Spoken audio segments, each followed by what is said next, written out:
bisa lagi. Nah, itu satu ada dia loh. Dia bisanya. Nah, baca Roma masih serupa itu. Nah, kau di langduang kau kau. Tang, cat, cap.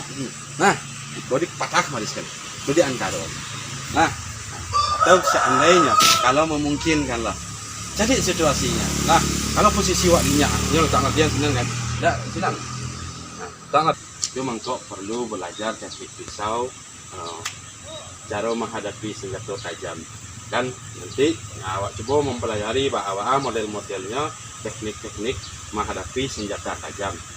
Nah, yang pertama. Yang kedua, bentuk senjata.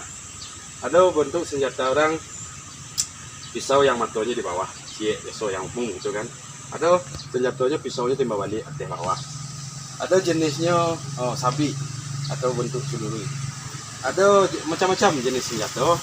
Jadi setiap model senjata itu sendiri adalah teknik caranya untuk menghadapinya. Nah, seluruh senjata itu sama. Kalau senjata umpamanya kau pisau matanya timbal balik kan.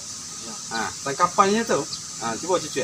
Kalau seandainya pisaunya hanya matanya malah kemari sebelah, umpamanya kau mata pisaunya kan. Nah, itu cara menangkapnya kan berbeda. Tapi kalau senjatanya timbal balik matanya, beda lah cara tangkapnya. Nah, jadi inti dari pelajaran ini, teknik-teknik pisau, teknik-teknik kurambi, sabi, kapak, ladiang segala macam loh. Nah, kau coba pelajari teknik. Tapi yang paling penting intinya dalam menghadapi senjata tajam, yang pertama adalah ketenangan jiwa dan ketenangan pikiran awak. Jadi sehingga untuk apa tenang itu, sehingga sikap yang awak ambil menjadi capek dan pas. Kalau salah tingkah awak, salah sikap menangkap pisau, akhirnya bisa fatal, orang bisa brutal ya. Nah, kalau orang brutal, itu harus menuntut pikiran yang cepat. Kalau saya tidak sampai lari, kalau tidak sampai lari jawab kan. Ya. Intinya bela diri kau kan adalah mencari aman. Kalau seandainya keterancam, rasa mengawak hadapi, encak lari gitu kan. Nah, tapi ketika awak berhadapan dengan persoalan yang tidak bisa awak lari, itu sikap-sikap yang awak ambil. Jadi inti dari pelajaran waktu ini bagaimana menanggapi pisau adalah dengan ketenangan jiwa dan ketenangan perasaan. Sehingga sikap yang awak ambil dalam situasi-situasi sulit tepat nantinya. Untuk bisa menanamkan perasaan, kamu harus mempelajari berbagai macam teknik, berbagai macam kemungkinan, dan yang terakhir adalah penyerahan diri kepada Tuhan. Nah, keimanan itu yang memberikan ketenangan jiwa kawan. Dan itu mengkok di Minangkabau antara silik jo surau, antara silik jo agama tidak bisa dipisahkan. Jadi tidak mungkin awak sekedar lah hebat mempelajari teknik, lah matang segala macam teknik dari segala aliran. Tak cukup saya sampai di situ dah. Tapi segala sesuatu juga harus dikembalikan kepada Tuhan. Nah, itu mangkok kajian surau. Nah, tak lapeh dari kajian silik. Dari di Minangkabau orang mempelajari silik, identik dengan kajian-kajian Islam. Nah, sampai hanyalah keimanan dan keyakinan dan memberikan ketenangan jiwa kau. Untuk menghadapi persoalan-persoalan yang sulit, mangkok ketenangan jiwa harus sangat menentukan. Nah, kau tangkok sekali, cap. Oh baik. Nah, mungkin serupa itu.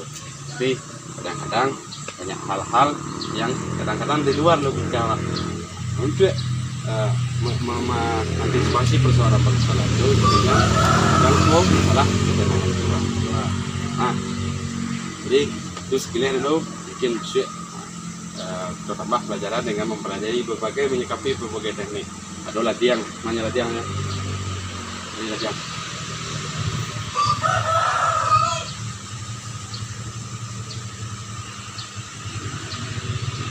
Belakang kali ya. Latihan.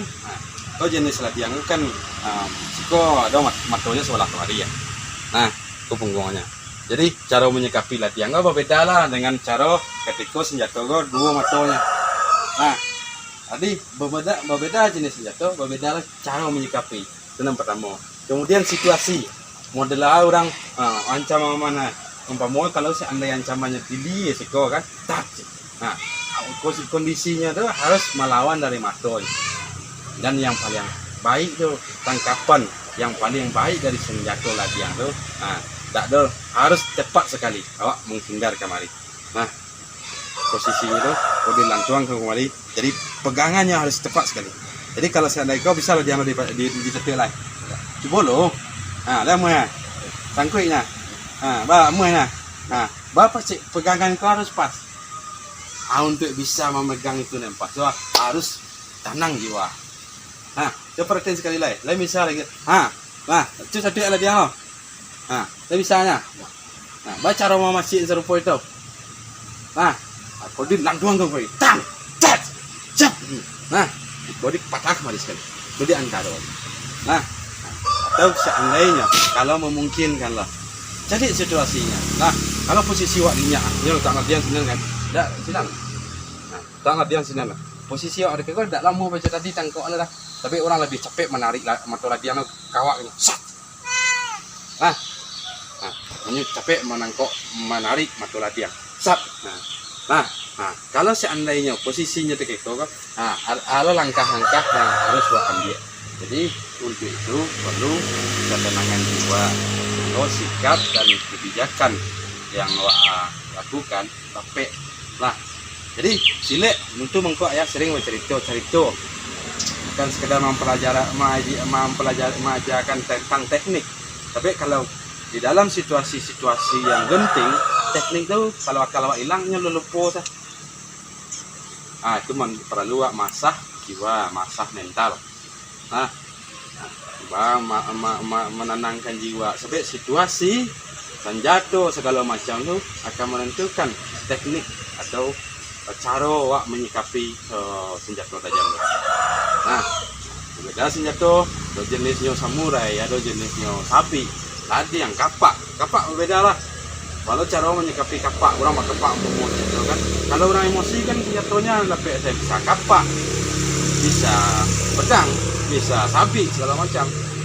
Nah, menyikapi itu harus dengan ketenangan jiwa. Tapi kalau lari saya. Kalau mental awak dah siap lari saya. Tapi kalau tak bisa lari ke balai, di sinalah dituntut ketenangan jiwa awak, ketenangan perasaan. Nah, jadi sekali lagi kalau seandainya kecacan orang latihan kemari, kemungkinan itu jadi pegangan kau harus pas. Nah, kalau seandainya pegangannya harus pas, awak bisa saja. Iko kan kalau seandainya lah sepaci di siko, lah mau nih kalian. Kalau lah seandainya lah bisa awak lah tak mau jadi kalian lah, mangkok bisa awak segala macam. Nah,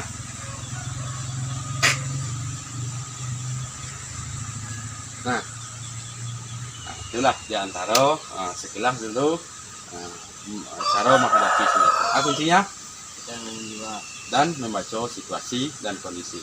Jadi gunanya mempelajari teknik dari segala teknik untuk memunculkan ketenangan jiwa di dalam diri awak, sehingga ketika dengan jiwa yang tenang awak bisa mengambil situasi dan kondisi atau sikap dalam situasi yang sulit dengan sikap yang tepat dan kebijakan yang tepat. Dan untuk itu tidak lepas dari kajian agama, kajian raso di dalam diri awak. Itu kok kembali ke surau, balik banagari, kembali ke surau, program-program yang diapuangkan zaman kini itu sebenarnya sangat lancar. Sekian, mudah-mudahan nggak rajin lah latihan. Perhatian sekali lagi. Lain misalnya, itu satu ada dia. Lain misalnya, baca Roma masjid serupa itu. Kau di langduang kau kau, tang, cat, jap. Kau di patah kemari sekali. Kau di antara. Atau seandainya, kalau memungkinkan lah. Jadi situasinya. Kalau posisi waktunya, ini tak latihan senang kan? Dah, silang.